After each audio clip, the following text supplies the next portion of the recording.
Welcome to the second method of deadlock handling, that is deadlock avoidance. In this method, the system requires some additional information in advance. So what type of information it needs actually? So each process declares the maximum number of resources of each type that it may need throughout its execution. That should be declared initially.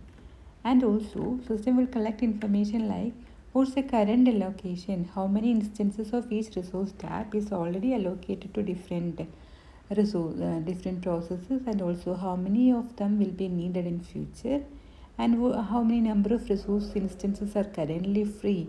All this information will be collected by the system, and based on this, it will decide upon different requests. So system will examine the current allocation state of the system, whether it is safe or not. So we have to decide on what you mean by a safe state of a system. The current allocation state of a system is said to be safe if there exists a sequence called safe sequence. Just for example, P1, P2, etc., Pn, which includes all the processes in the system, and this order specifies the order in which these processes can finish it off its execution without causing any deadlock. So if such a sequence exists in our system, we can say that current allocation state is safe. So whenever a new request arrives, the system will check after granting the request whether the system will be in a safe state. If so, the request will be granted, otherwise it will be denied. This is how it proceeds. I'll explain this with a simple example. Suppose in our system we have 12 magnetic tape drives. So resource type is magnetic tape drive, which contains 12 instances and 3 different processes, P1, P2 and P3 are there. And this is the current allocation state. That means P0 is allocated with 5 instances, and P1 is allocated with 2, and P2 also with 2 instances. And maximum need for these resources for each process is 10 for P0, 4 for P1 and 9 for P2. So already 5 plus 2 plus 2, this much resources are already allocated. 9 resources are already allocated. So 3 instances of magnetic tape drive is currently free. Now we have to find out whether some safe sequence is there. Yeah, of course. What about P0? Can it start its execution? No, because it currently allocated with 5 and it need 5 more because total need is 10. So it need 5 more, but we have only 3 instances. So P0 cannot proceed. What about P1? It is already allocated with 2 and it is in need for 2 more, right? Totally 4. So we can take that 2 from the freely available resources. That 2 can be allocated to P1. Now P1 can proceed with its 4 resources. It will finish it off, release all the resources. So now 4 resources will be freed by P1 plus 1 resource earlierly free there. So totally 5 resources are there.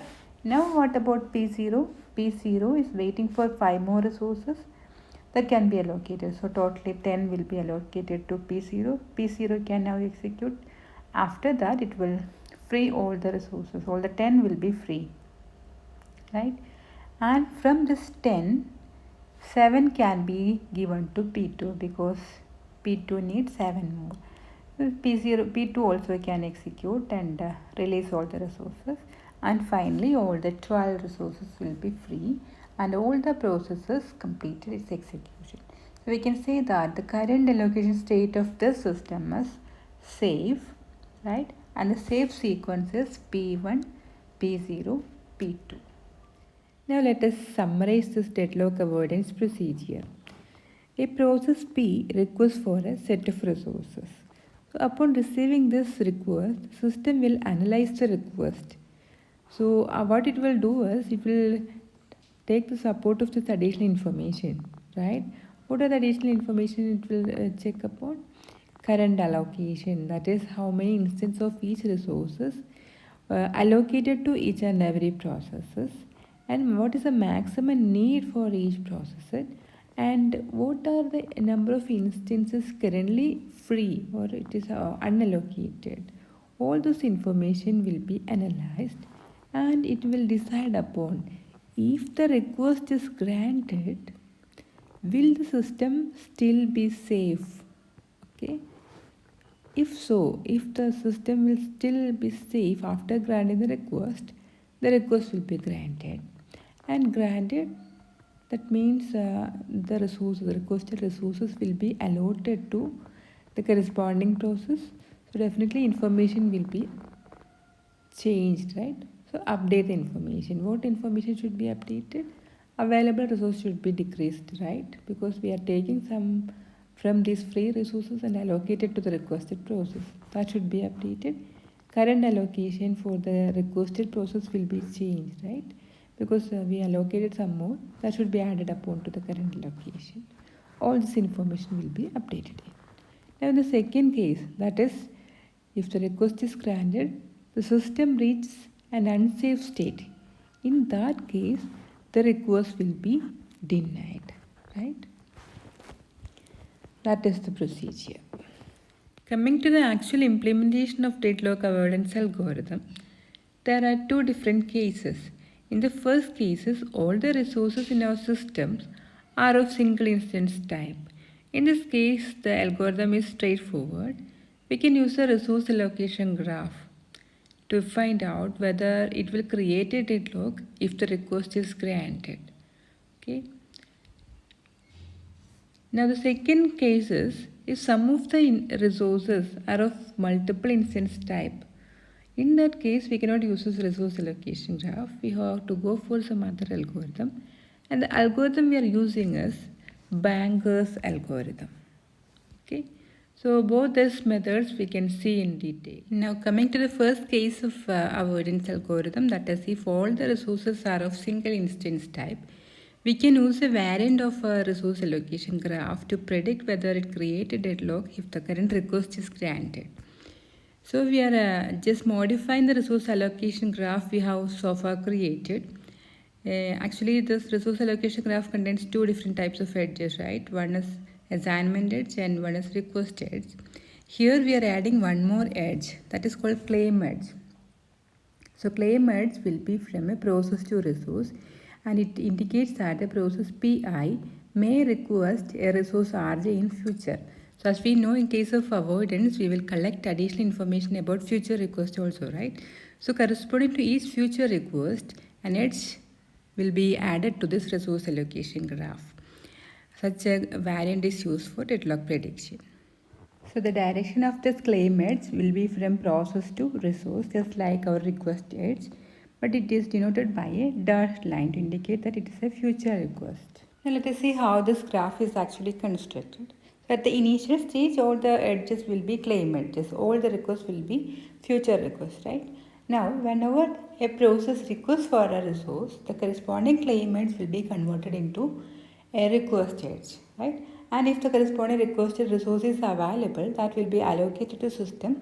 So automatically what happens is the request edge will be converted into assignment edge, right?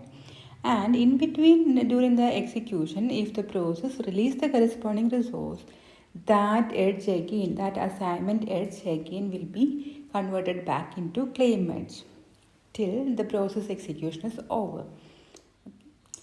So see this example, we have two different processes P1 and P2 and two resources R1 and R2, each of single instance. And the current situation is like this. The process P1 is already assigned a resource R1 and it may request for resource R2 in future. And regarding P2, it is currently requesting for R1 and may request for R2 in future. This is how the current system is.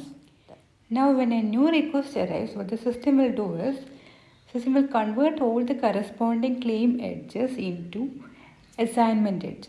That is, the system will just pretend that the corresponding request is granted and will check the corresponding graph, resulting graph.